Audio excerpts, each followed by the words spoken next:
Selamat pagi, Namo Sampurasun Budaya. Perkenalkan, saya Gunadharma Candipung. Dan saya Gunawati Indrawati. Kami akan memimpin puja bakti pada pagi hari ini. Puja bakti pada ramalan ini akan dilaksanakan dengan pembacaan perintah suci dalam bahasa Pali. Seluruh umat dipersilakan berdiri dan bersikap anjali.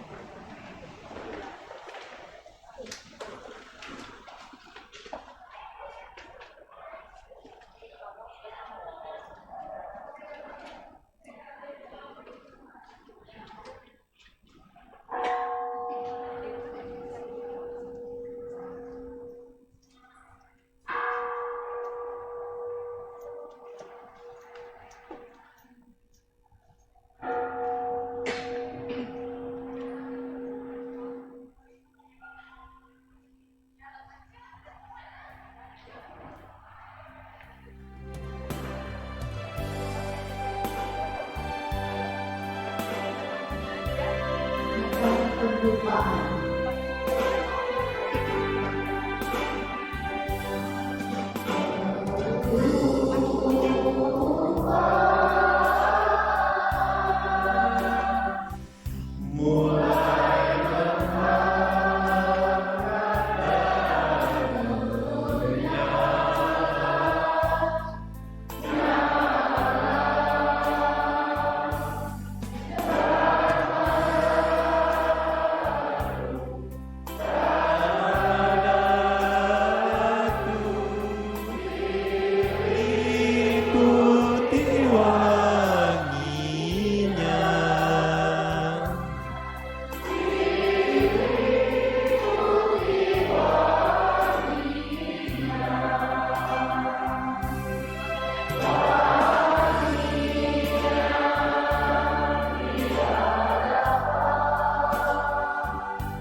Bagawa yang Maha Suci telah mencapai penerangan sempurna.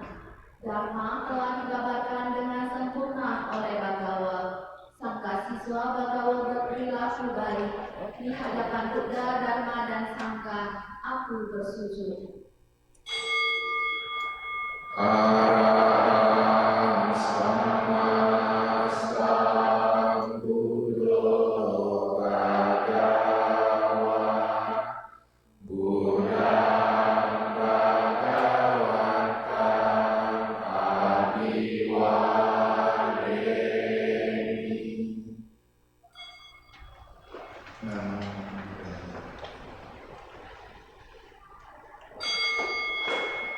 Swami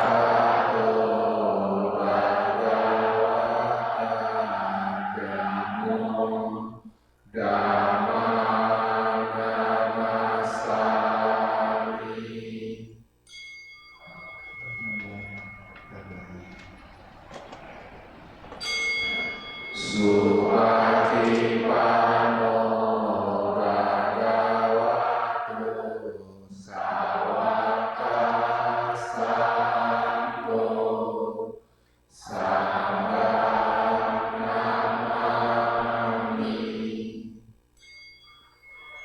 Namo Sampurna. Umat dipersilakan duduk dan bersikap anjali.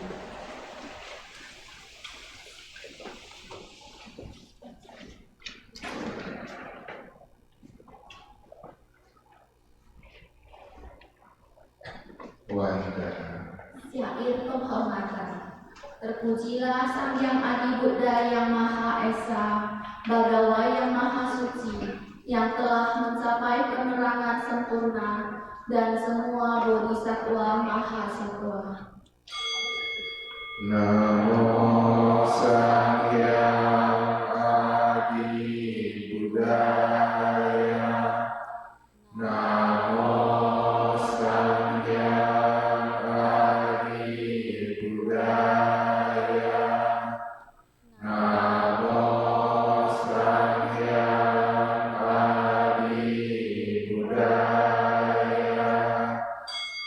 Namo tassa bhagavato arahato sama sambuddhassa.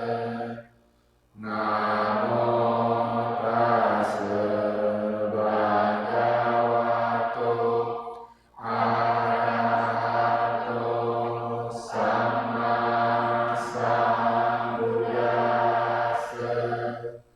Namo tassa bhagavato arahato sama sambuddhassa.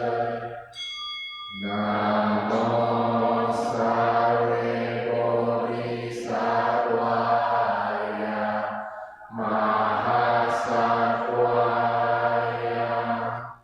Namo Sare Bodhisattvaya Mahasattvaya. Namo Sare Bodhisattvaya Mahasattvaya. Tiga perlindungan. Marilah kita menyatakan diri berlindung kepada Buddha, Dharma, dan Sangha. Untuk kedua kalinya dan untuk ketiga kalinya berlindung kepada Buddha, Dharma, dan Sangha. Buddha saranam gacchami. Dhammam saranam gacchami. Sangham saranam gacchami. Dutiyampi Buddham saranam gacchami. Dutiyampi Dhammam saranam gacchami. Dutiyampi Sangham saranam gacchami. Tatiyampi Buddham saranam gacchami. Tatiyampi Dhammam saranam gacchami. Tatiyampi Sangham saranam gacchami. Pancasila. 5 sila. Dengan melaksanakan melaksanakan sila, tidak membunuh, tidak mencuri, tidak berbuat asusila, tidak berucap yang tidak benar, tidak meminum minuman keras, akan membuahkan hasil terlahir di alam bahagia, memperoleh kekayaan dan mencapai nirwana. Marilah kita menyatakan tekad, berusaha melatih diri, melaksanakan 5 sila.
Perenungan terhadap Buddha, Dharma, Sangha. Demikian sesungguhnya Bhagawa yang Maha Suci yang telah mencapai penerangan sempurna, sempurna pengetahuan serta tingkah lakunya, sempurna menempuh jalan, pengenal segenap alam, pembimbing manusia yang tiada taranya, guru para dewa dan manusia, Buddha yang bangun, junjungan yang dimuliakan.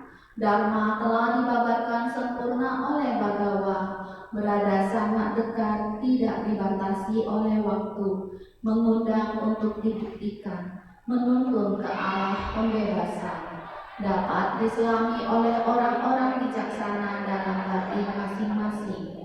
Sangga siswa Bhagawa berperilaku baik, sangga siswa Bhagawa berperilaku lurus, sangga siswa Bhagawa berperilaku benar, sangga siswa Bhagawa berperilaku patut.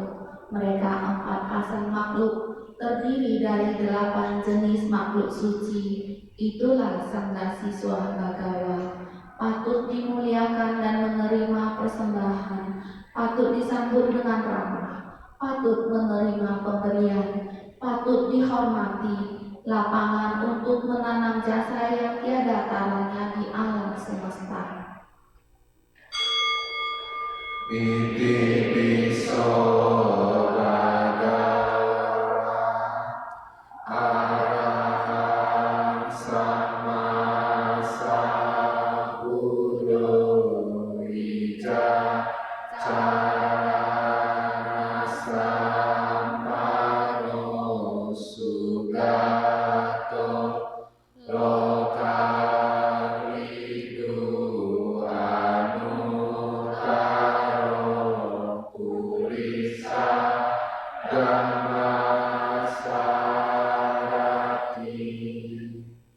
Satta Dewa Manusana Buddha Bhagavati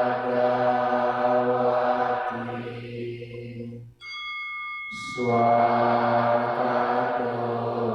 Bhagavata Dhammo Sammitiko Akami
Syair pernyataan kebenaran. Tiada perlindungan lain bagiku, duga, dharma, dan sangga pelindungku yang sempurna. Berkat pernyataan kebenaran ini, semoga berkah kejayaan menyertai kita. Nati me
Suta cinta kasih yang harus dikembangkan. Marilah kita membaca suta cinta kasih yang harus dikembangkan. Ini yang harus dikerjakan oleh dia yang terampil dalam kebaikan. Untuk mencapai ketenangan, harus mampu jujur, sungguh jujur, ikhlas, lemah lembut, tiada sombong, merasa puas dan mudah dilayani, tidak sibuk berlebihan dan hidup sederhana, tenang indranya dan waskita, rendah hati, tidak melekat pada keluarga, tak berbuat kesalahan barang sekecil apapun yang dapat dicela oleh orang bijaksana. Semoga kita bahagia dan sentosa. Semoga semua makhluk berbahagia. Makhluk hidup apapun juga yang bergerak dan tidak bergerak, tanpa kecuali yang panjang atau gemuk, yang sedang, pendek, kecil atau besar, yang terlihat atau yang tak terlihat, yang jauh atau yang dekat, yang telah lahir atau yang akan dilahirkan.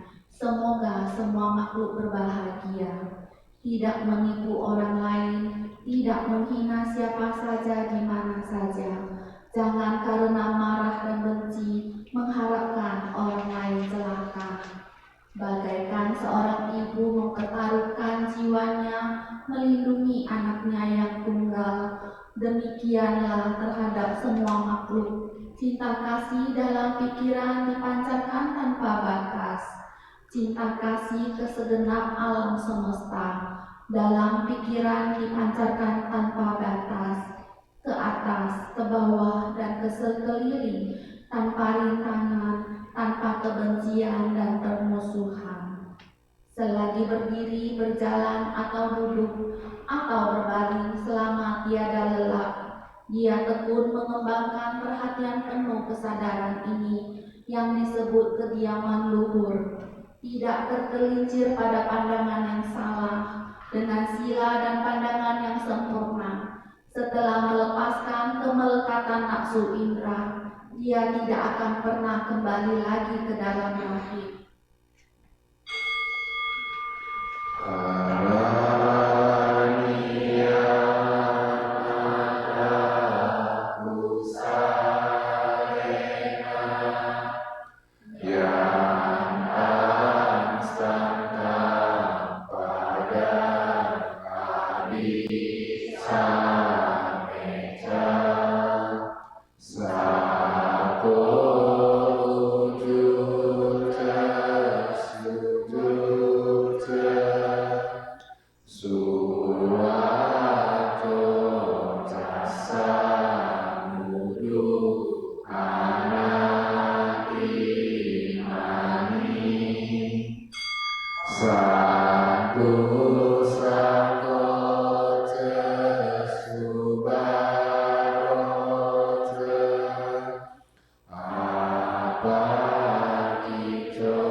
Udah dokter pilih aja asam pada aweran asam makan dibaca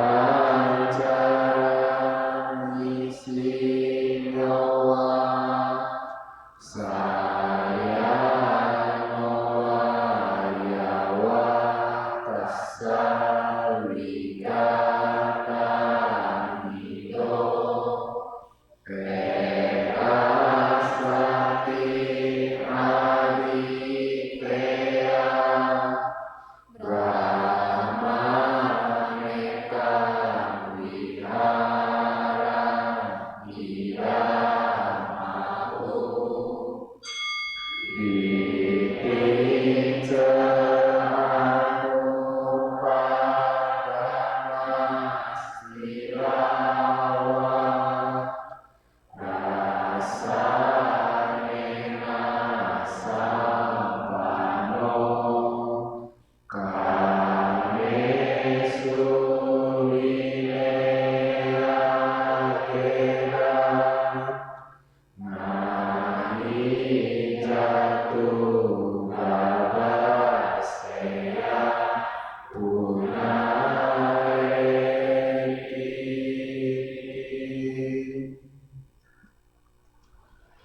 Baiklah, marilah kita melakukan meditasi. Sahabat sederhana, kini saatnya kita berlatih meditasi duduk dengan diatur.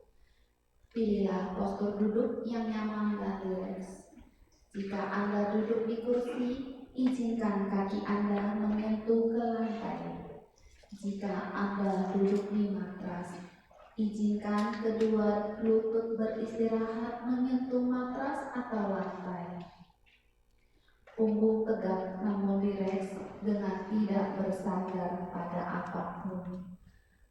Dada tidak membusung atau membungkuk. Kedua telapak tangan bisa saling bertindih. Kedua ibu jari bisa saling bersentuhan membentuk sebuah lingkaran kecil dan letakkan di atas pangkuan kaki. Bahu rileks, kepala tegak. Hadirkan seulas senyuman kecil di wajah, sehingga otot-otot wajah menjadi rileks. Bawa pandangan mata turun ke bawah, dan izinkan mata terpejam.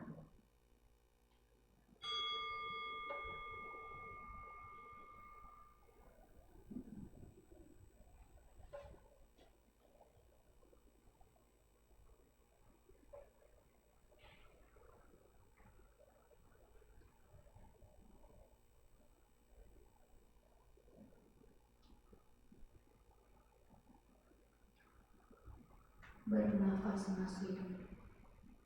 Saya merasakan dan mengenali sensasi nafas masuk.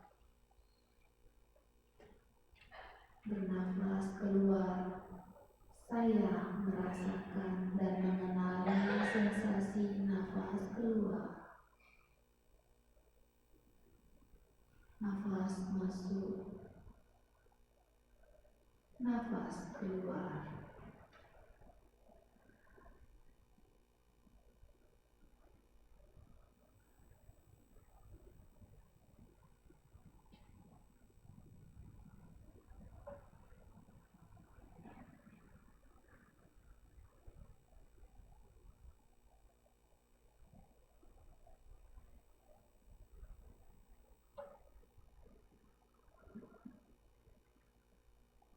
Bernafas masuk. Saya mengikuti nafas masuk dari awal hingga akhir. Bernafas keluar. Saya mengikuti nafas keluar dari awal hingga akhir. Mengikuti nafas masuk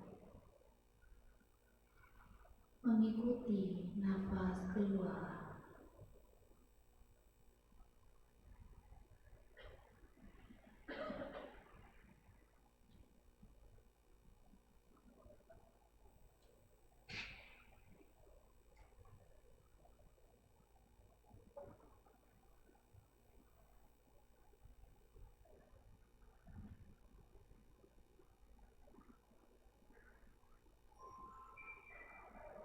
Menyadari seluruh tubuhku. Saya bernafas masuk. Melireskan seluruh tubuhku. Saya bernafas keluar. Menyadari tubuh. Melireskan tubuh.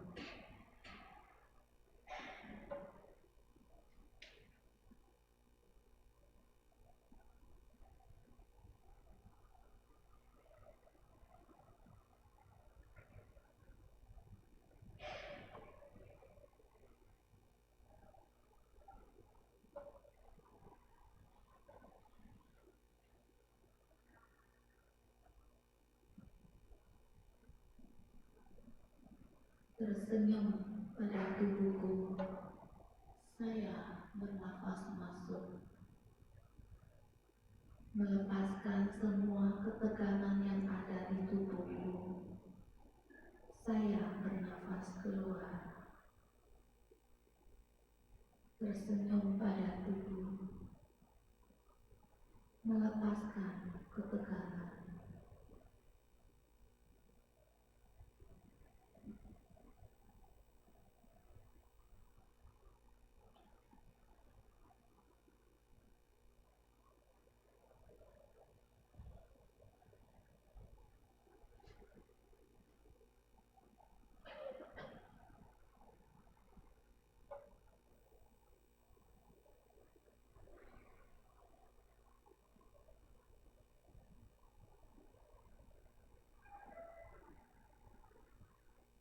Merasakan sukacita masih hidup. Saya bernafas masuk. Merasakan bahagia. Saya bernafas keluar. Merasakan sukacita. Merasakan bahagia.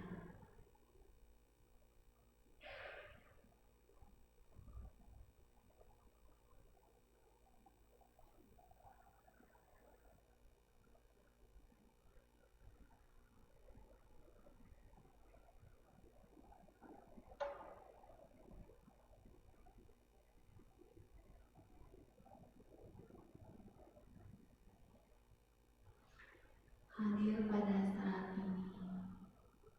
Saya bernafas masuk.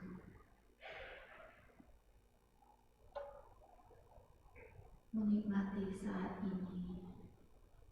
Saya bernafas keluar.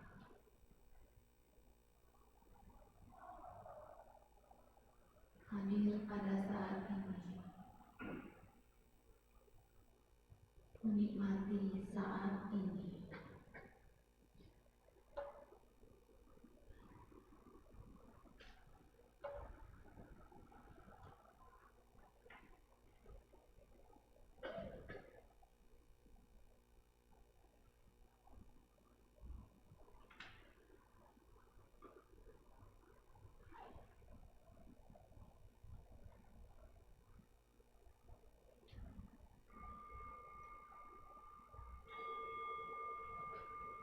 Nafas masuk. Nafas keluar. Nafas masuk. Nafas keluar. Nafas masuk. Nafas keluar. Demikianlah akhir dari sesi meditasi duduk kita. Gerakkan kedua telapak tangan secara perlahan. Gerakkan tubuh perlahan. Rangkapkan kedua telapak tangan di depan dada. Silakan membuka mata. membungkuk hormat.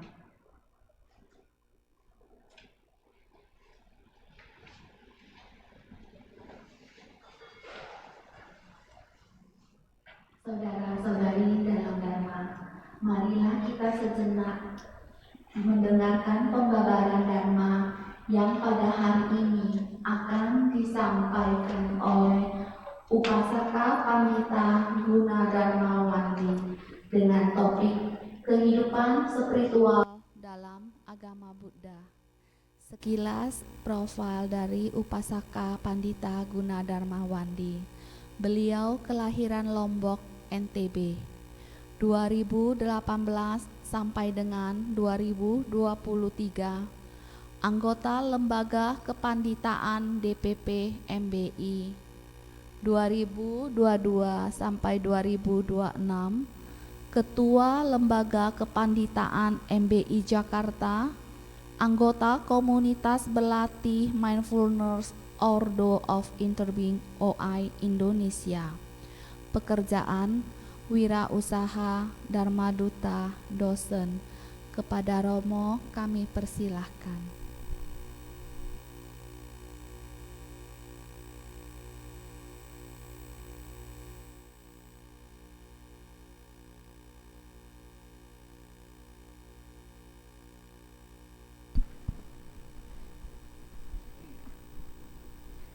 Ya, terima kasih kepada pemimpin kebaktian.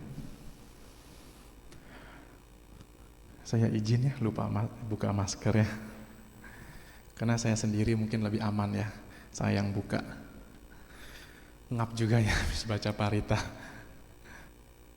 apalagi dengan suara yang merdu.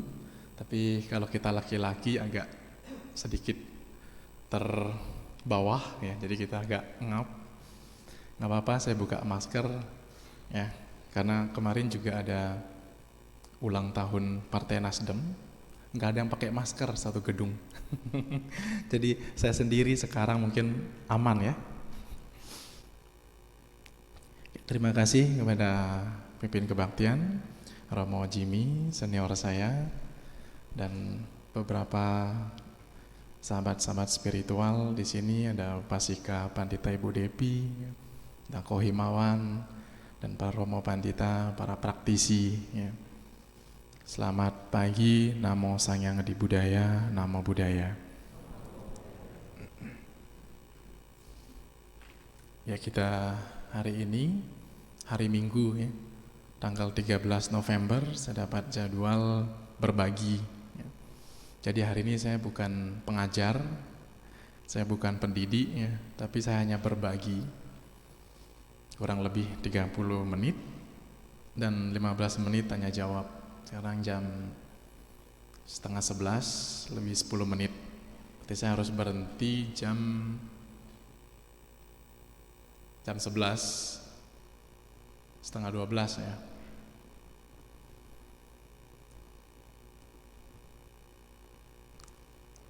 Cukup banyak hari ini Bapak Ibu datang ke wihara.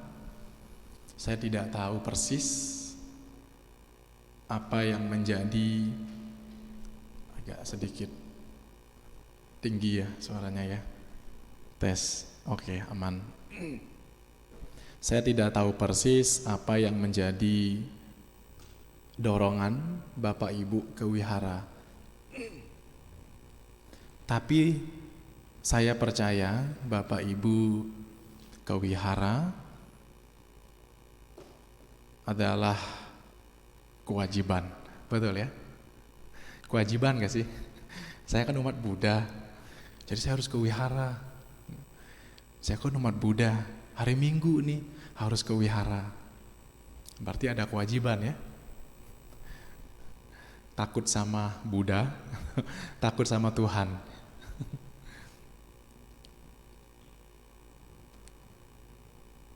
Ya, perlu yang menjadi dorongan kita ke wihara, karena umat Buddha itu lebih cincai ya. Nggak usah sembahyang 5 kali, nggak usah puasa ya, Bayangkan kalau kalau sembahyang 5 kali sehari coba. Aduh, gak kebayang kan ya? Sekali seminggu aja kayaknya ada meeting nih gitu. Kayaknya saya besok nggak bisa deh gitu. Nah, hari ini kita coba untuk membahas lebih sedikit ke arah spiritual ya. Mungkin saya agak berdiri sebentar karena tadi agak kesemutan kaki ya. Nah, ketika kita ke wihara, tidak hanya kewajiban kita sebenarnya. Maka saya juga termasuk orang yang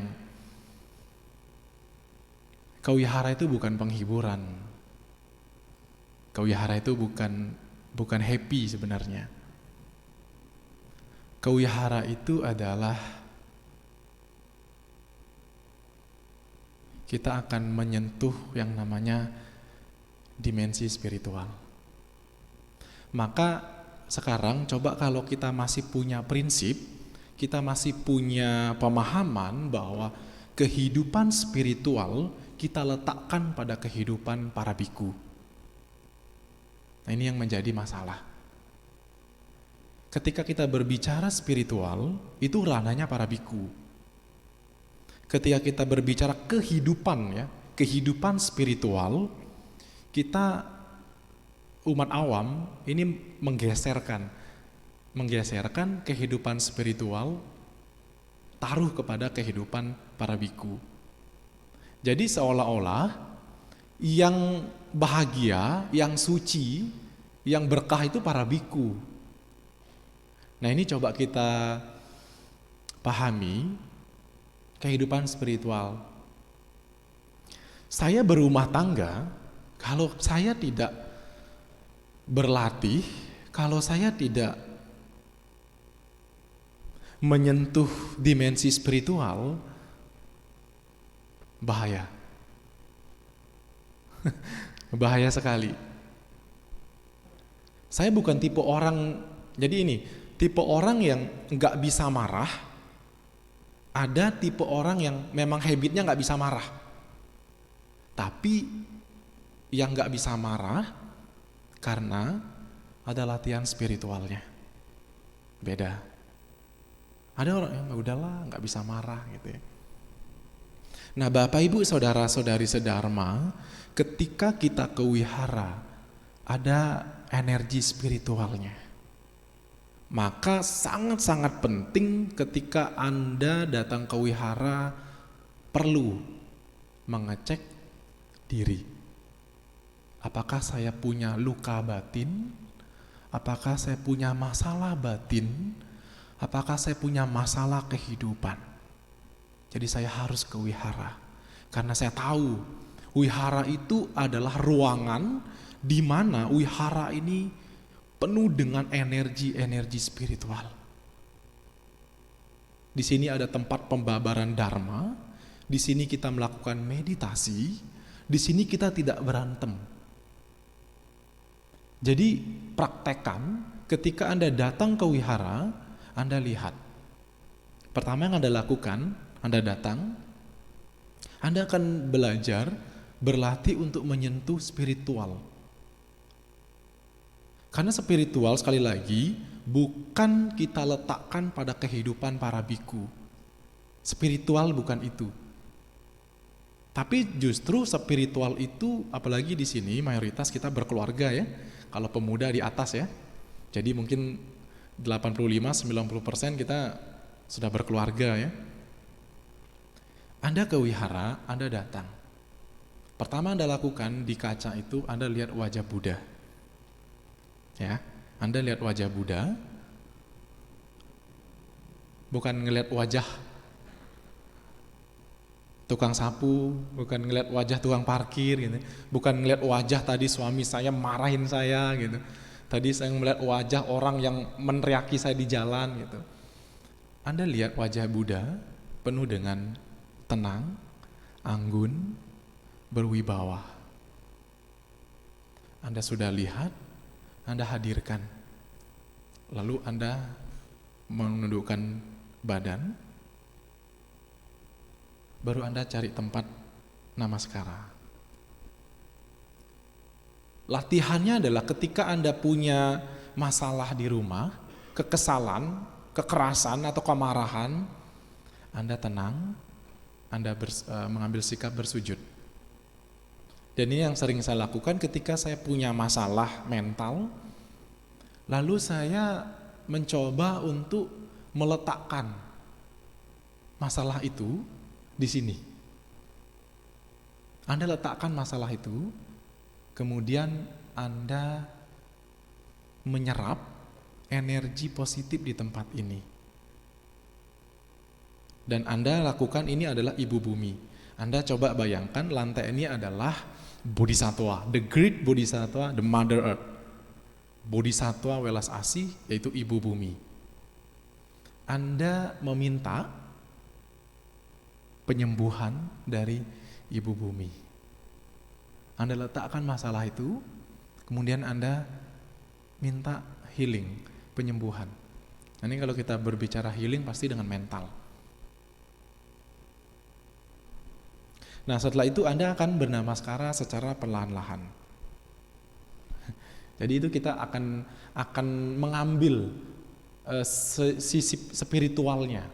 Jadi kalau Anda ke wihara bernamaskara, nggak cuman kayak apa? Kayak teh celup gitu ya. Jadi namaskara. Enggak gitu. Maka Anda tidak akan memiliki kemampuan untuk menyentuh dimensi spiritual di tempat ini. Karena Anda datang hanya untuk kewajiban. Tapi ada hal yang harus kita lakukan adalah bagaimana energi spiritual ini kita tangkap, lalu kita menyembuhkan diri kita. Gitu. Tentu tidak gampang, ini adalah praktek. Maka ketika kita berbicara agama Buddha, yang menjadi agama yang tren di dunia, bukan karena ajarannya juga, ajarannya penting, tapi saya melihat bukan kepada titik itunya. Dan ya saya juga termasuk orang yang tidak selalu berbicara kuantitas sih, tapi kualitas. Oke, kita berbicara agama Buddha di Indonesia menurun.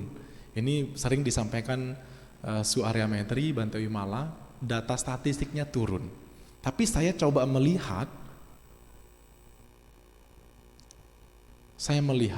kualitas ajaran Buddha justru melebar ke seluruh dunia.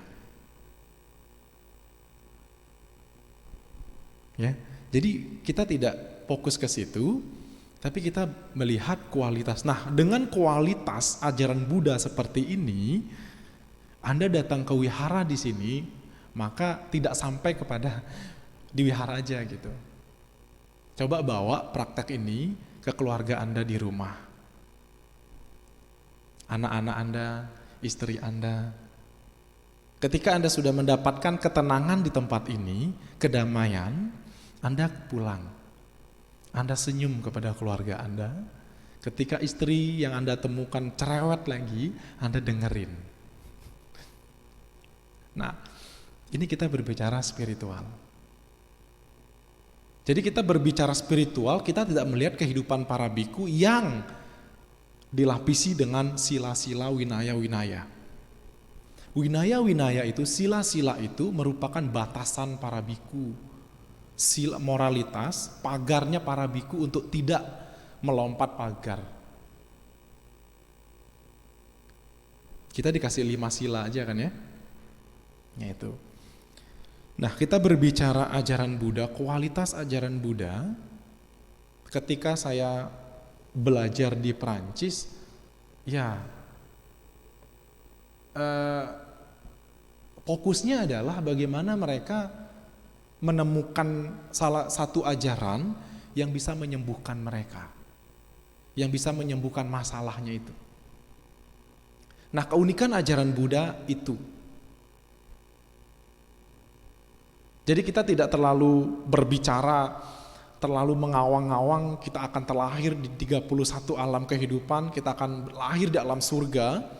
Tapi ya, ajaran Buddha kita berbicara bagaimana cara hidup kita sekarang. Dan agama Buddha, ajaran Buddha memberikan solusi itu. Nah, saya beruntung sekali ketika saya menjalani latihan kehidupan para biku selama 8 tahun. Ya, sedikit tidak mewarnai kehidupan berumah tangga. Terkadang begitu ya. Sedikit tidak membawa warna kehidupan rumah tangga saya. Bagaimana dulu saya harus belajar untuk mendengar, belajar untuk berbicara tanpa menyakiti orang. Ya walaupun terkadang, ya karena kadang kita nggak aware ngomong, orang bisa tersakiti gitu ya. Kadang kita ngomong nggak mikirin gitu ya. Kita biasanya ngomong dulu baru mikir, apa mikir dulu baru ngomong? Kita mikir dulu baru ngomong gak sih? Atau ngomong dulu baru mikir? Kayaknya ngomong dulu baru mikir ya. Aduh saya nyesal tadi saya ngomong apa ya? Kenapa saya harus marah ke dia tadi ya? Waduh, ya udah telat sih. Orang udah keburu sakit hati. Orang udah keburu luka batinnya. Nah sekarang ketika kita berbicara spiritual, kita akan mikir, ini saya mau marah nih. Tadi sudah dipandu dengan meditasi, napas masuk, ini saya mau marah nih. Napas keluar, saya mau marah nih. Napas masuk, napas keluar. Nggak jadi deh. Napas saya sudah tenang, batin saya sudah tenang. Begitu ketemu orangnya, nggak jadi marah, ngomongnya lembut, ngomongnya tenang. Nah ini sisi spiritualnya. Jadi bisa ya, kita bisa bawa latihan spiritual ini ke dalam kehidupan kita sehari-hari. Ya mungkin salah satu latihan yang terus saya lakukan adalah belajar untuk tidak menyirami benih-benih negatif. Saya belajar untuk tidak marahin istri. Saya kurang lebih 5 tahun. Saya belajar untuk tidak marah dengan istri. Dan saya belajar untuk tidak menghadirkan energi negatif supaya istri saya marah. Belajar itu. Jadi kita belajar tidak marahin istri, tapi kita juga belajar bagaimana istri tidak marah. Simple sebenarnya. Kita peka. Nah yang cukup membantu latihan saya adalah ini kita berbagi ya. Saya berhadapan dengan ya kesibukan saya gitu ya di bisnis dan organisasi, dan kebetulan anak saya baru 2 tahun. Gimana rasanya itu ketika membesarkan anak dan 100% kami hadir untuk anak itu gitu. Dari mandi, dari pakaiin baju, dari siapin makanan, dari ngajak bermain, full kita hadir untuk mereka. Pasti kan, itu mah urusan istri, ngapain? Ini bahaya. Itu urusan istri, itu urusan pembantu kok. Nah ketika kita punya prinsip seperti ini, seolah-olah kita tidak ingin masuk ke dalam dunia itu. Seolah-olah kita tidak ingin menderita. Tapi saya belajar, oh ini kalau susahnya sebagai ibu merawat anak. Oh ini susahnya kalau seorang ibu memasak. Saya masuk ke situ. Saya langsung masuk ke dunia itu sehingga saya tidak ada alasan lagi untuk marah gara-gara tidak ada makanan. Saya tidak ada alasan lagi marah gara-gara anak belum mandi, gitu kan? Ini tanggung jawabnya kita. Nah, hal-hal kecil ini bagaimana cara kita menghadirkan energi keharmonisan dalam keluarga, energi kebahagiaan dalam keluarga. Ya, kita akan terus berbicara ekonomi pasti. Kita akan berbicara finansial, iya. Tapi ingat, kita tidak fokus kepada warisan materi. Saya punya latihan, saya punya belajar, saya harus menyiapkan materi untuk anak saya ketika dia ingin sekolah, kuliah, tapi saya nggak lupa warisan moral. Hati-hati, warisan moral loh. Ada 2 warisan yang harus saya persiapkan, warisan materi dan warisan moral. Bagaimana saya menghadirkan di depan anak, di depan keluarga dengan energi-energi kemarahan, kekerasan, pemukulan gitu ya. Ingat, ini akan diwarisi oleh anak. Dan beruntungnya adalah saya termasuk tipe pembelajar tapi saya beruntung sekali saya bisa memahami ini karena saya kebetulan bersentuhan dengan kehidupan spiritual. Saya melihat bapak ini cerita, saya melihat bapak saya itu 180 derajat. Bapak saya, mohon maaf, ini bukannya menjelekkan bapak saya, tapi saya belajar. Justru saya berterima kasih kepada bapak saya, karena dia mengajarkan hal ini. Bapak saya seorang pemabuk. Wah, kalau udah mabuk, ibu saya sering dipukul. Dulu saya ingat SD, SMP ya, itu masih terekam dalam diri saya. Kalau sudah mabuk, urusannya adalah judi. Kalau urusannya judi, pasti kerja nggak bawa uang. Betul ya? Kalau urusannya mabuk, judi, satu lagi. Sebelah kiri Bapak Ibu ya, pasti wanita. Dan perokok. Dan itu semua saya tidak mengatakan itu tidak ada, tapi saya belajar untuk tidak ada energi-energi itu kepada diri saya. Bukan berarti warisan moral itu yang saya wariskan, tapi untungnya saya tipe pembelajar dan untungnya saya punya kesempatan untuk menyentuh kehidupan spiritual. Oke, saya ngambil pelajaran itu, kalau nanti saya sebagai suami, saya nggak akan mabuk. Kalau saya mabuk, pasti saya akan main tangan. Saya harus menyayangi istri saya. Nah, kalau saya sudah mabuk, udah pasti duit nggak karuan. Nah, kalau sudah mabuk, udah pasti teman-teman ngajak, yuk buka meja yuk, gitu ya. Ya buka meja. Pulang jam berapa? Nanti lah, pulang jam 12 masih sore lah. Ntar pulang jam 2 aja ya. Oke. Nah, kalau kita sudah masuk ke kehidupan itu, ya agak bahaya. Nah, saya belajar dari situ. Nah, menyentuh dunia spiritual adalah bagaimana cara kita hidup. Cara kita hidup. Tidak semua kita katakan kebahagiaan itu dari materi, ya. Tapi kebahagiaan itu juga bisa dari non materi. Saya yakin di sini kok. Di sini nggak ada yang bawa sepeda kan? Ya. 90% bawa mobil ya. Mungkin motor bisa dihitung ya. Mungkin teman-teman atau adik-adik kita yang masih kuliah mungkin masih bawa motor. Tapi kan bapak ibu yang berkeluarga di sini bawa mobil kan? Kita sudah kaya. Kaya kita. Tapi ada satu kondisi terkadang kekayaan kita itu tidak punya kemampuan untuk menghadirkan keharmonisan kita, menghadirkan ketenangan kita. Itu. Jadi perlu kehidupan spiritual dalam ajaran Buddha ini perlu kita miliki. Saya percaya adik-adik kita yang terlalu aktif kadang ya ke wihara, menjadi sekber, menjadi pemuda, menjadi pengurus muda-mudi. Coba lihat, nanti udah lulus lain cerita. Berapa banyak teman-teman termasuk senior saya yang menjadi aktivis sekber, mungkin Bu Depi juga aktivis sekber, berapa banyak? Toh juga pindah agama.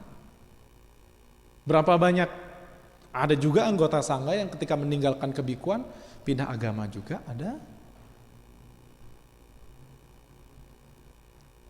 Ada juga sisi bagaimana dia membuat keluarganya seutuhnya, Ini ajaran Buddha yang menjadi solusi dalam kehidupan kita. Ketika kita punya masalah, ini caranya. Maka jangan jadi kadang kita itu melihat ajaran Buddha itu tidak pada porsi itu.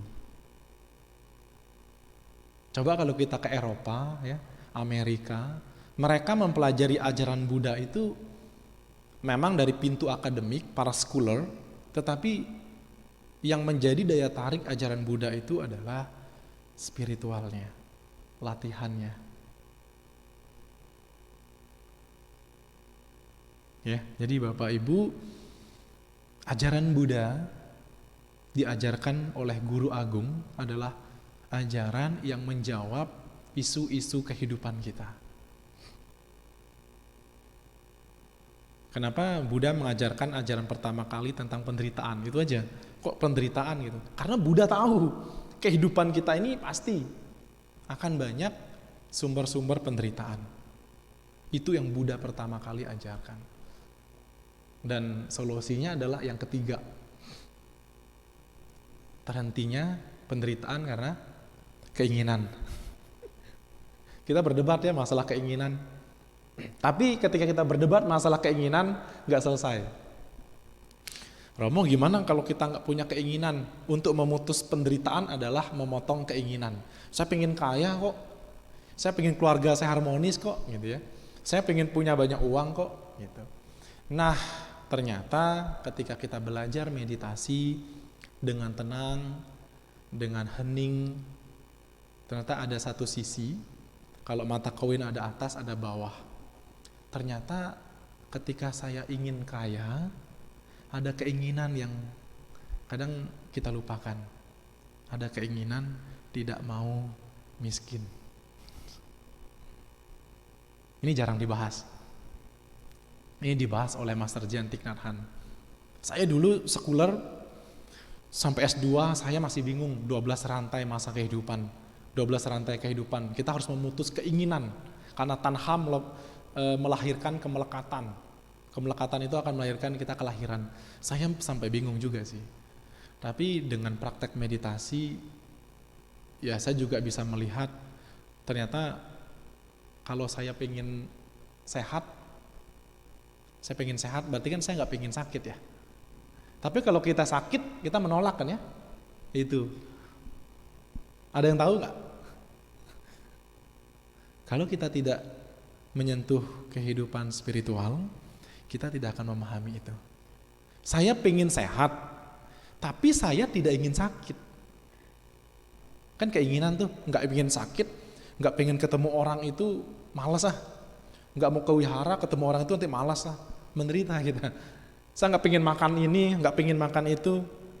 Kita tidak berbicara satu sisinya.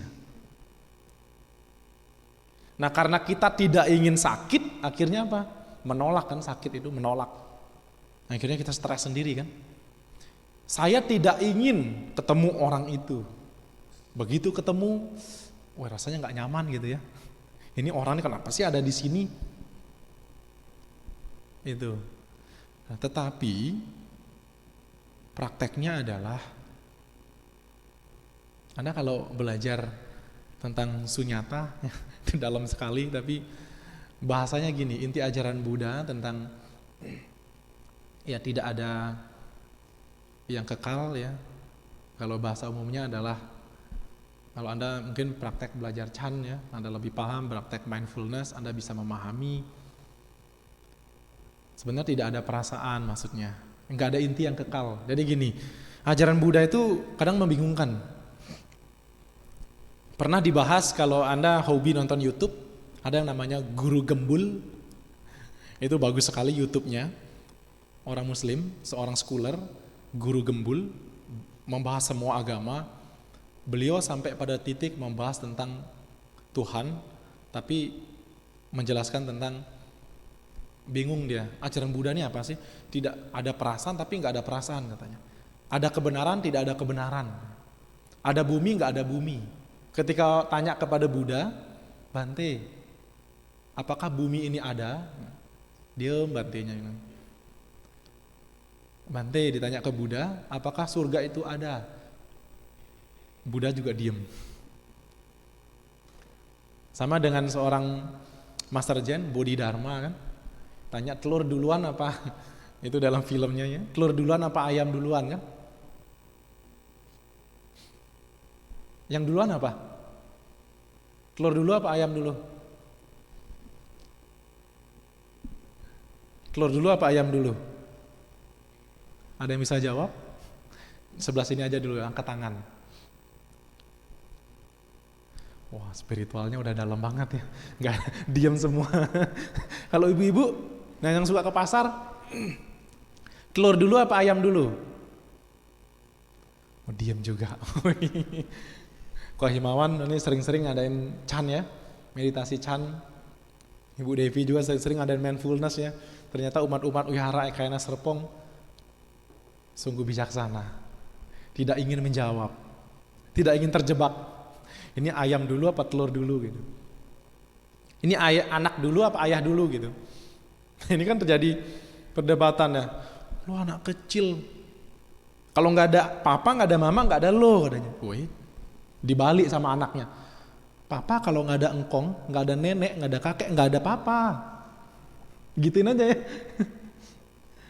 Kadang dengan keegoisannya, ingat loh, kalau nggak ada mama, nggak ada papa, nggak ada kamu. Wih. Tapi dia nggak sadar, kalau nggak ada kakek nenek, nggak ada engkong, nggak ada dia juga. Artinya adalah ini yang bisa menjelaskan tentang sunyata. Kita dalam diri kita banyak elemen-elemen yang mendukung. Nah, ketika kita berbicara spiritual, coba ke diri kita sekarang. Ke diri kita. Masih percaya 100% kalau saya dibesarkan, dilahirkan oleh orang tua saya. Siapa yang bisa mengatakan 100%? Gak ada juga ya. Sampai bisa mengatakan bahwa saya dibesarkan oleh Tuhan, oleh Buddha. Gak ada juga ya. Nah, ketika kita menyentuh dimensi spiritual, ternyata di dalam diri saya bisa melihat papa mama saya gitu. Itu level pertama. Nah, di dalam tubuh saya ada kakek nenek saya. Nah, di dalam tubuh saya ternyata ada energi matahari. Kalau sudah ngomongin alam, Anda sudah masuk ke dimensi spiritual. Di dalam tubuh ini ada energi matahari di dalam tubuh saya. Berarti saya juga dibesarkan oleh matahari. Di dalam tubuh saya ada yang namanya energi air. Saya minum setiap hari. Anda ketika dilahirkan masuk ke dalam tabung yang gak ada udara, yang gak ada matahari, bisa hidup gak? Gak bisa. Nah, ini kita sudah masuk ke spiritual. Ternyata banyak elemen-elemen dalam tubuh saya yang ikut menghidupkan saya. So, jadi kalau kita memahami kata tidak ada yang kekal, memahami tentang anata, ke situ larinya. Bahwa saya hidup, saya besar, didukung oleh elemen-elemen bukan papa mama saya doang. Elemen-elemen non manusia. Ternyata ada elemen matahari, elemen hujan, elemen udara, ada elemen tanah. Ini yang membuat kehidupan kita menjadi lebih kuat. Ketika kita dalam kandungan, kita kan sumber kehidupan kita kan are-are ya. Tahu kalau bahasa dokternya tembuni ya. Tembuni are-are kita itu menjadi sumber kehidupan kita ketika kita berada di dalam. Tapi luar biasanya anak kecil itu begitu keluar dari rahimnya dia nangis. Kemudian dipotong tali pusarnya, dipisahkan dengan sumber kehidupannya. Dia nangis. Sumber kehidupan saya hilang. Saya lalu hidup di mana nih? Itu mungkin perasaan baby itu ya. Tapi sesungguhnya ketika kita sudah lahir, sumber kehidupan kita adalah alam semesta. Kita bisa makan dari matahari, kita bisa makan dari hujan, kita bisa makan dari udara, kita bisa makan dari tanah. Inilah sumber kehidupan kita. Itu area-areanya kita ketika kita sekarang berada di bumi. Maka orang para filsafat mengatakan ya itu. Sekarang kita sudah benar-benar berada di rahim bumi. Karena kita makan dari alam semesta. Nah, ketika kita berbicara spiritual, kita udah masuk ke situ. Ya. Jadi Bapak Ibu, saudara-saudari sedharma, kita akan mungkin ada yang mau ditanyakan, didiskusikan. Tapi saya ingin berbagi tentang kehidupan spiritual itu ketika kita belajar ajaran Buddha. Kita menjadi agama Buddha. Kita tidak terlalu fokus untuk berbicara tentang ritual, tapi ritual kita bisa menjadikan spiritual. Maka tadi bagus banget ya, energi positifnya sangat tersentuh ketika pemimpin kebaktian dengan suara yang bagus, pemandu yang bagus, memukul belnya juga dengan bagus gitu ya. Itu sering saya sampaikan, kadang pemimpin kebaktian itu sangat-sangat berpengaruh. Coba kalau Anda sharing sedikit, kalau Anda ke gereja Katolik, wah, berapa kali saya masuk di Perancis, di Eropa itu, kita ikut kebaktian ibadahnya Katolik, waktu itu kita duduk di belakang ya, hanya ingin mendengar, begitu syahdunya, begitu heningnya, bagaimana suaranya, mic-nya juga bagus banget, terus mereka cara penyampaian juga bagus banget, akhirnya umat kan jadi tenang. Coba kalau pemimpin kebaktiannya baca nama Karagata aja gitu, lupa-lupa gitu, repot. Kalau suara bagus kan, wah tenang ya. Apalagi pales gitu, itu kita hindari. Sangat berpengaruh karena kita berada di ruangan ini, kita ingin belajar untuk menerima energi positif itu. Cara mengundang bel juga itu penting sekali. Nah, bagus banget, saya suka banget kalau meditasi itu dipandu. Coba kalau Anda ke wihara lain ya.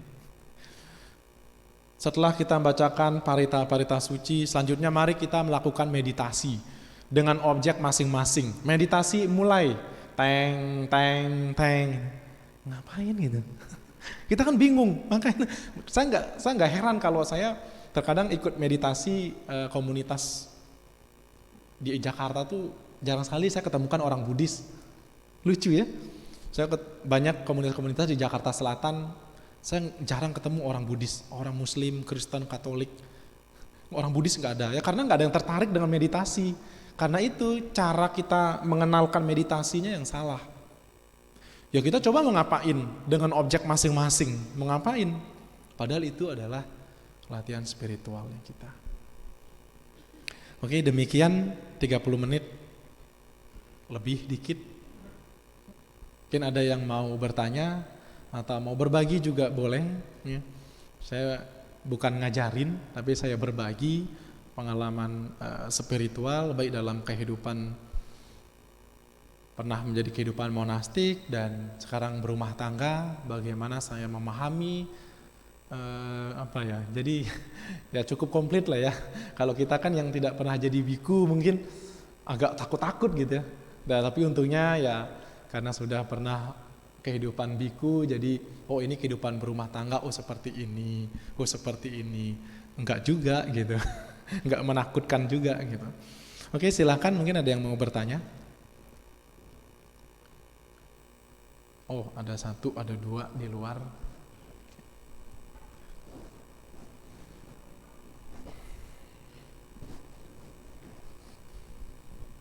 Tes. Nama budaya Romo. Ya, nama budaya.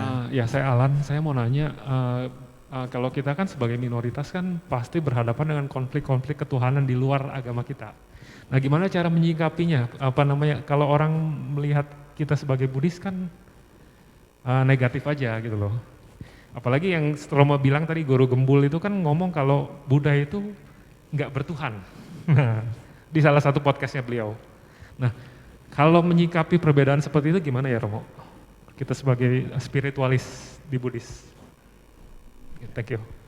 Wow, dalam banget ya.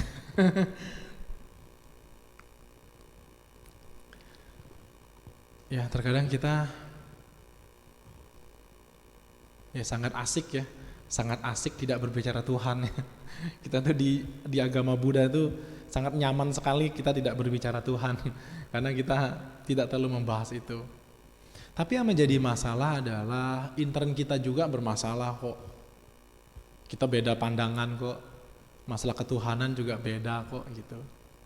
Tapi yang saya syukuri adalah ketika agama Buddha diselamatkan oleh Mahabiksu Asin Jinara kita yang telah melahirkan atau yang telah mengusulkan nama ketuhanan dalam agama Buddha. Itu sudah final, dan ketuhanan dalam agama Buddha adalah Sang Yang Adi Buddha. Itu sudah final, baik secara agama Buddha di kepemerintahan maupun di Kementerian Agama. Itu sudah final. Ini kita internnya ya. Jadi apakah agama Buddha bertuhan? Ya, bertuhan. Udah gitu aja. Gitu kan? Apakah dalam ajaran Buddha bertuhan? Apa konsepnya baru? Itu butuh pemahaman yang mendalam. Tapi apakah agama Buddha bertuhan? Iya, bertuhan. Tapi kami tidak membahas Tuhan, gitu aja. Kami tidak, agak susah sih ya kalau kita tidak meyakini Tuhan, repot juga, hati-hati kita bisa dibilang animisme nanti apa gitu, ateis gitu ya. Tapi ada ruangan-ruangan yang kita harus berbicara. Konsep Tuhan yang mereka tawarkan, konsep Tuhan yang mereka miliki adalah konsepnya kan pencipta. Nah, kalau konsep kita ini kan yang saya bilang adalah kita ini kan tumbuh, berkembang, kita dilahirkan oleh mama juga dibuahi oleh papa kita, kemudian tumbuh berkembang, bantuan angin, udara, air gitu ya. Jadi agak susah saya mencari bahwa saya diciptakan oleh itu gitu. Saya diciptakan oleh dia melalui tangan mama papa saya. Saya agak sulit mencari bahwa saya ditakdirkan oleh dia gitu. Jadi nanti kalau kita sudah masuk ke situ tuh bisa lari kemana-mana. Bencana diciptakan Tuhan, musibah diciptakan Tuhan, dikasih masalah ya Tuhan sudah tahu mana kemampuan, batas kemampuan saya, Tuhan sudah tahu menguji saya sebatas mana. Kan gitu. Udah ke situ tuh nanti pembahasannya. Nah, hati-hati ketika kita sudah meyakini ini, bahwa ketika kita berbicara karma, ketika kita berbicara tentang hukum sebab akibat, kita akan berbicara itu. Ya, kita akan berbicara itu. Maka ketika kita ditanya Tuhan, level kita sih kayaknya nggak nyampe. Saya pun kalau diajak untuk berdiskusi tentang Tuhan ya saya nyerah. Saya belum sampai ke situ sih Tuhan itu. Tapi yang saya pahami adalah ya saya hidup seperti ini ya itu tadi. Kalau kita memahami dalam kehidupan spiritual. Tapi hati-hati, jangan mencoba untuk menjelaskan atau di dalam agama Buddha tidak ada Tuhan. Nah itu susah tuh. Karena di dalam kitab ini tidak ini, nah itu bahaya. Cukup patokan kita adalah Tuhan dalam agama Buddha adalah Sang Yang Adi Buddha. Itu Tuhan. Ini yang menyelamatkan kita agama di Indonesia. Nah konsep Tuhannya seperti apa? Banyak. Bisa Dharmakaya, bisa tentang menjelaskan tentang Adi Buddha, banyak. Itu agak panjang ya, gitu. Tapi intinya adalah menyikapinya adalah iya, agama Buddha bertuhan. Agama Buddha bertuhan dengan sebutan Sang Hyang Adi Buddha. Dari mana Sang Hyang Adi Buddha? Dilahirkan oleh Mahabiksu Asin Jinara kita atau Sukong. Dari mana bisa beliau melahirkan? Beliau mempelajari kitab Sang Hyang Kamayanikam. Sang Hyang Kamayanikam adalah kitab Nusantara yang dipelajari, yang telah diturunkan oleh para sekuler pada cediakawan. Ada juga yang bisa menolak itu karena Sang Hyang Kamayanikam tidak termasuk dalam Tripitaka. Maka itu bukan ajaran Buddha. Ada juga sih se-ekstrim itu. Maka hati-hati ketika kita menghadapi orang luar gampang ya.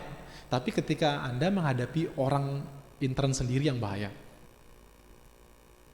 Nanti Anda bisa berdebat dengan orang yang di luar wihara kita misalnya. Di wihara A. Kita bisa berdebat karena beda pandangan. Itu aja sih.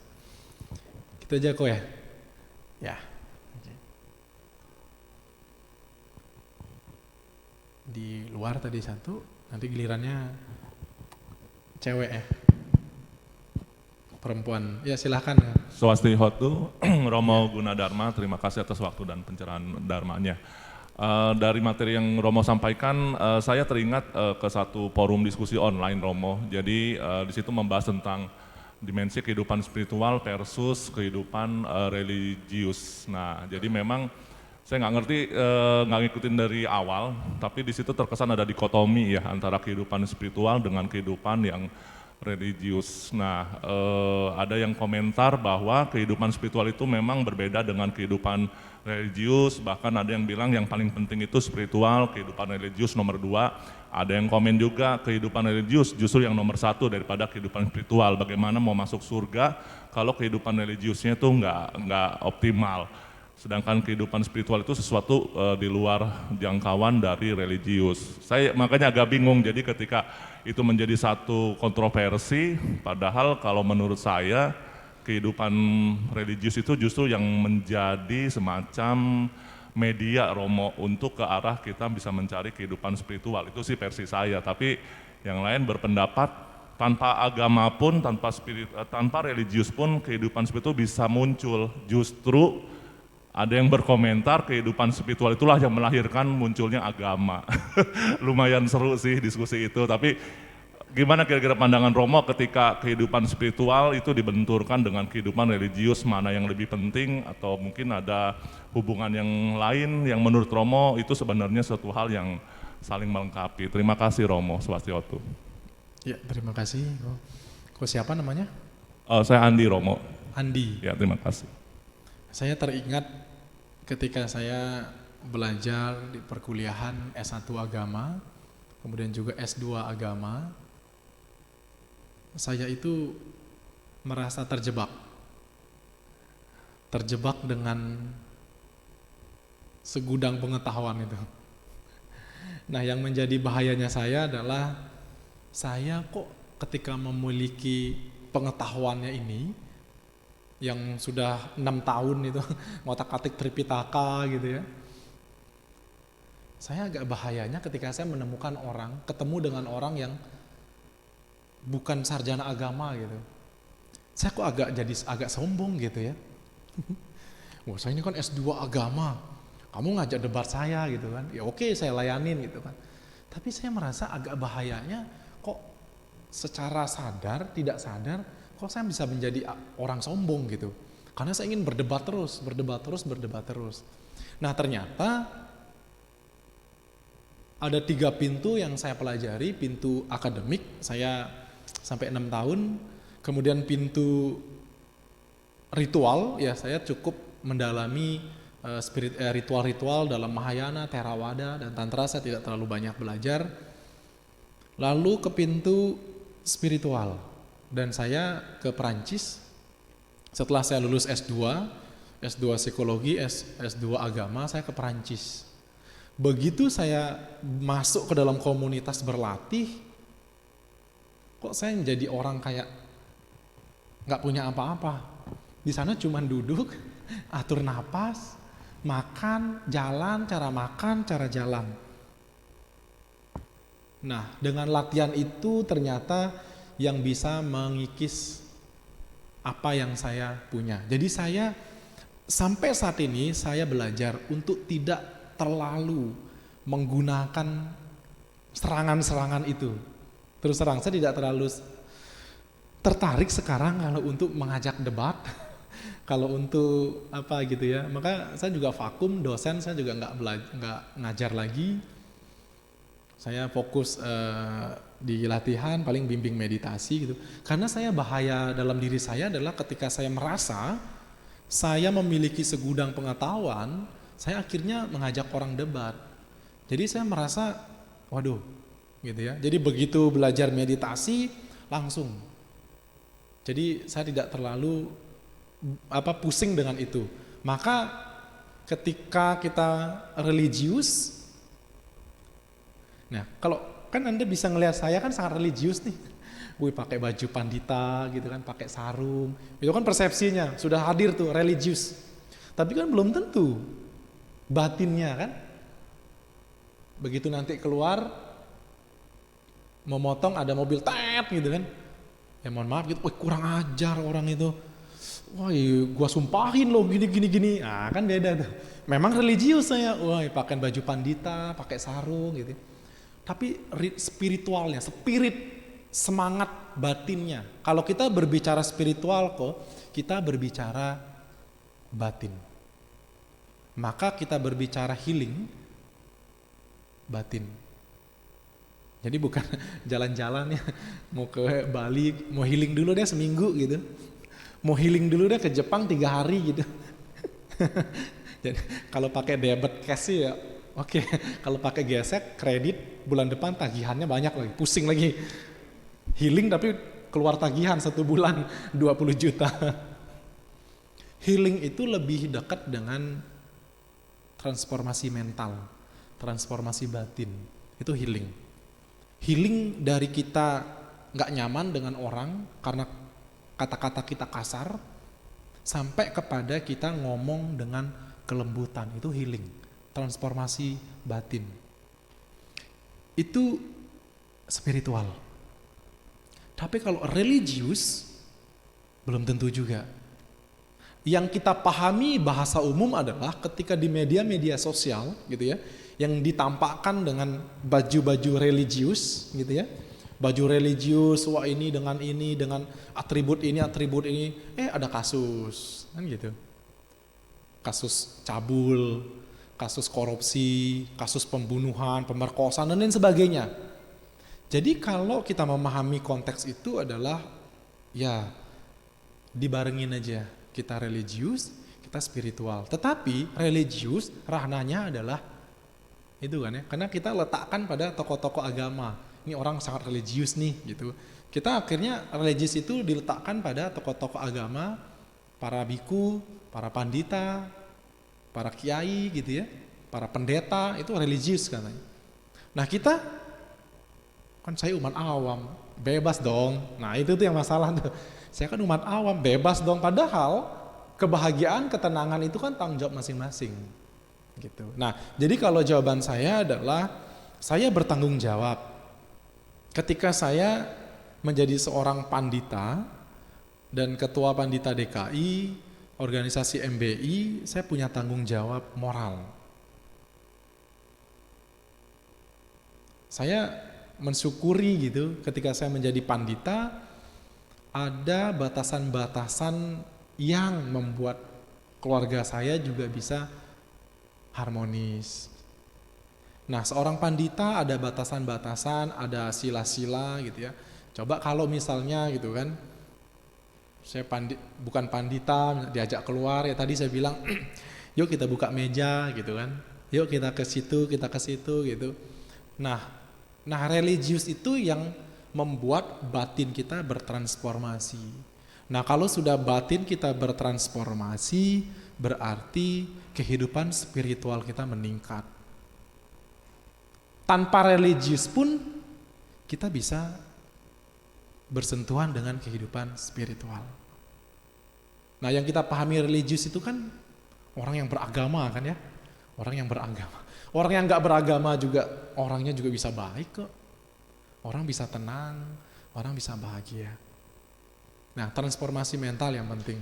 Jadi kalau sharing dari saya adalah ketika menjadi seorang religius punya tanggung jawab untuk perkembangan mentalnya menjadi lebih positif, batinnya menjadi lebih baik, menjadi lebih damai.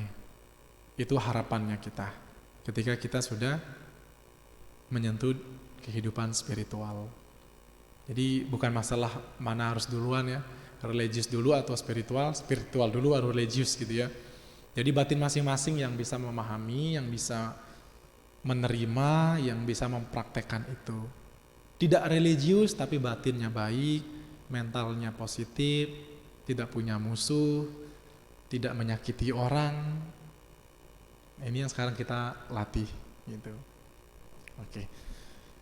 Yang perempuan mungkin satu.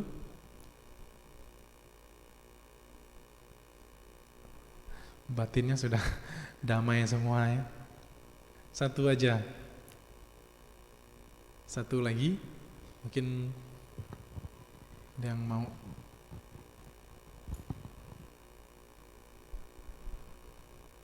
Oke, nggak ada ya.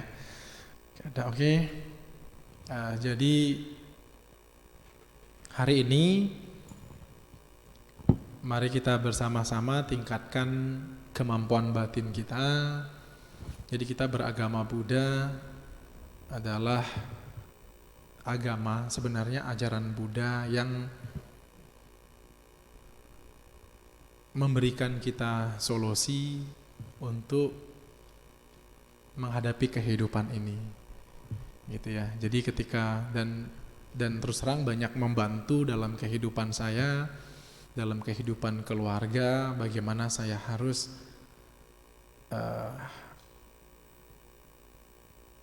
menghadirkan kehidupan spiritual yang menjauhi untuk melaksanakan sila-sila pandita gitu ya.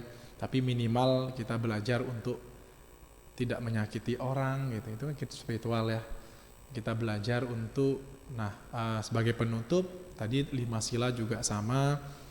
Kita tidak hanya dibatas tidak membunuh, tapi tingkatkan kembali bagaimana cara kita untuk menghargai kehidupan, menghormati kehidupan gitu ya. Itu lebih ke arah spiritual.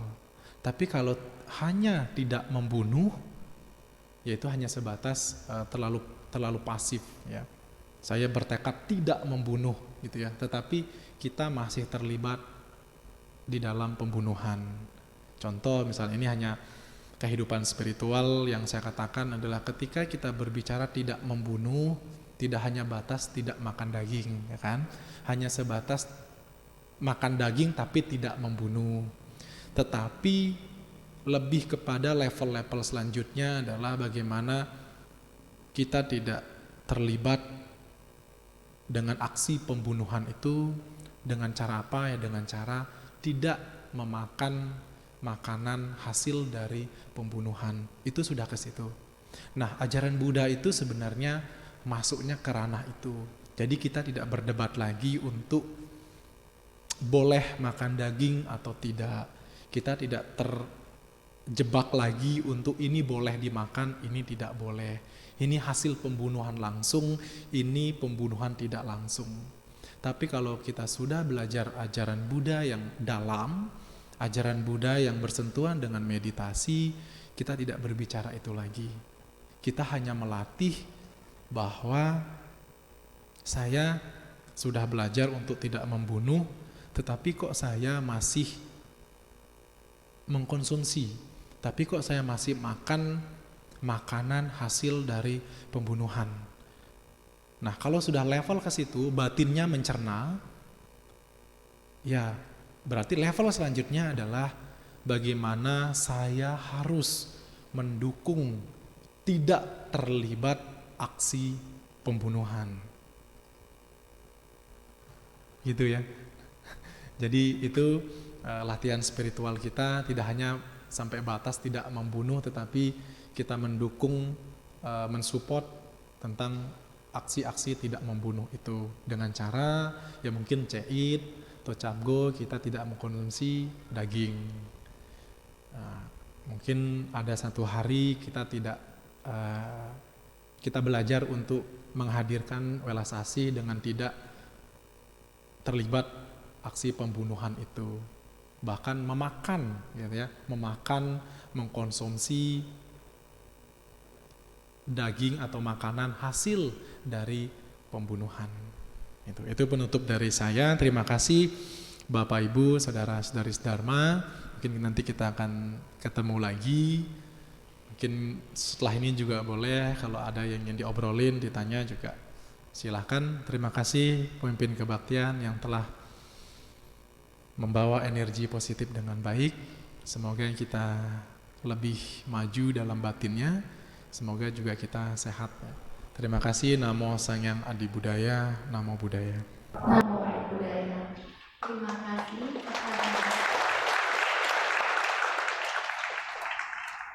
Terima kasih kepada Romo Gunadarmawati atas sharing dharma yang bermanfaat bagi kita. Semoga ini menjadi manfaat bagi semua makhluk.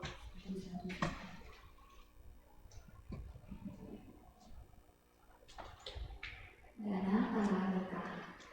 Kini marilah kita melakukan kebajikan dengan berdana untuk kepentingan dharma seraya menyanyikan lagu Dana Paramita.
Terima kasih atas dana yang telah diberikan.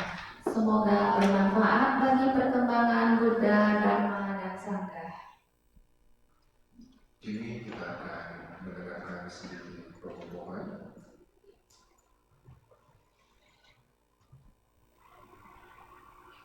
Puja Bakti Uposatha Malam CI dengan pendarasan Sutra Toji akan dilaksanakan pada tanggal 23 November jam 19 sampai 20 di Baktisala Wihara Ekaya Sarto.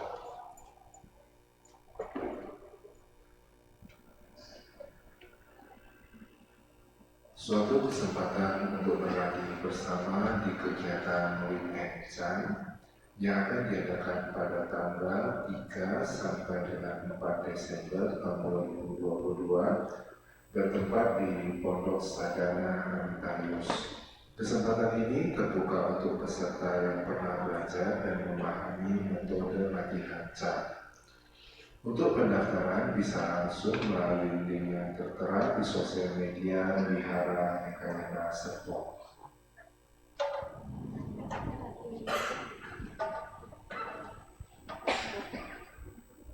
Sahabat terkasih, marilah kita bersama-sama melakukan kebajikan dengan mengumpulkan pakaian layak pakai. Pakaian ini akan didonasikan dalam rangka Hari Imlek 2023. Adapun kriteria pengumpulan pakaian layak pakai adalah pakaian tidak sobek, kancing resleting tidak rusak dan tidak luntur. Pakaian bukan seragam sekolah atau dinas.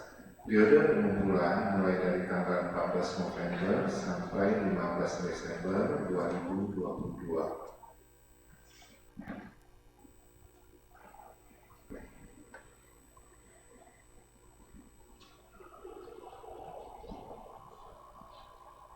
Menjadi volunteer atau pengurus wihara merupakan suatu karma baik. Daya Kasaba Wihara Ekayana Serpong membuka kesempatan bagi Anda untuk terus melakukan kebajikan, melayani lebih dari 750 orang setiap minggu. Mari kita berkontribusi lebih di wihara dengan menjadi bagian dari pengurus Wihara Ekayana Serpong. Di wihara keluarga kita, dengan mendaftarkan diri Anda sebelum akhir November 2022. Anda bisa mendaftar sebagai persatuan umat, pendidikan dan pelatihan, Ekayana Peduli, rumah tangga, ataupun media. Silakan isi link di media sosial Wihara Ekayana Serpong. Terima kasih dari Daya Kasaba Wihara Ekayana Serpong.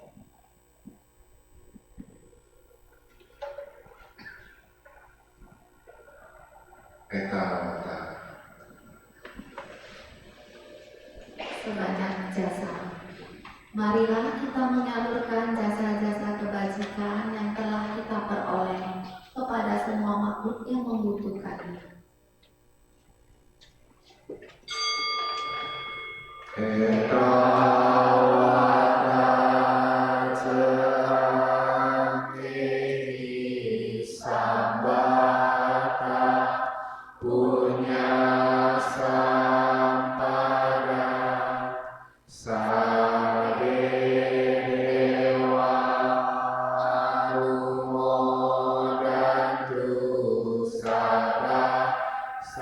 Sampati Sigriya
Punyang anumoditwa cirang rakantu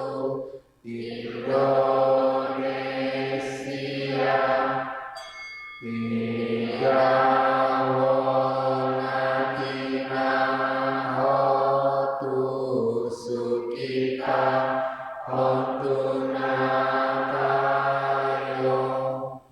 ida wonatina hotu sukita hotu natayo ida wonatina hotu sukita hotu natayo dewa satu kalena sasar sampati hokuce pito bawatulo koce raja bawatu damiko akasaka cebul mata dewa naga mahidika punyang anumoditwa cirang rakantu wihara ekayana sepong akasaka cebul mata dewa naga mahidika punyang anumoditwa cirang rakantu mendiang lawan cin mendiang pun licin mendiang lingkuihwa akasaka cebul mata dewa naga mahidika punyang anumoditwa cirang rakantu sasanang akasaka cebul mata dewa naga mahidika punyang anumoditwa cirang rakantu desanang akasaka cebul mata dewa naga mahidika punyang anumoditwa cirang rakantu nongulu akasaka cebul mata dewa naga mahidika punyang anumoditwa cirang rakantu maparanti sadu sadu sadu.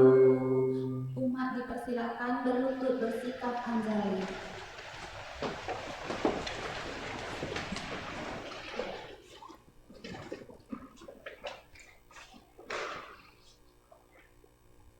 Nama kata-kata Syair penghormatan. Bagawa yang Maha Suci telah mencapai penerangan sempurna. Dharma telah dibabarkan dengan sempurna oleh Bagawa. Sangga siswa Bagawa berperilaku baik. Di hadapan Buddha, Dharma, dan Sangga, aku bersujud. Arahant Sama Sambuddho Bhagawa Buddhang Bhagawantam Abiwadeni.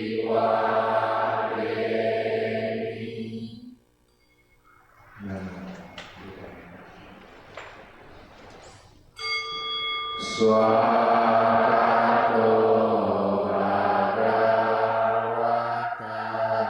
Dhammo Dhammam Namasami.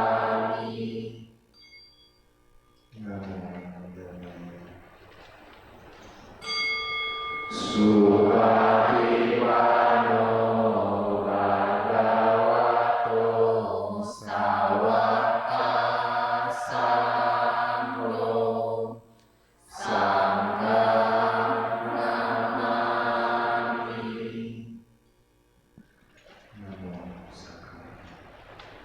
Sabit serta awanku sukitata, semoga semua makhluk berbahagia. Sadu, sadu, sadu. Puja bakti selesai. Namo Sang Hyang Adi Budaya. Namo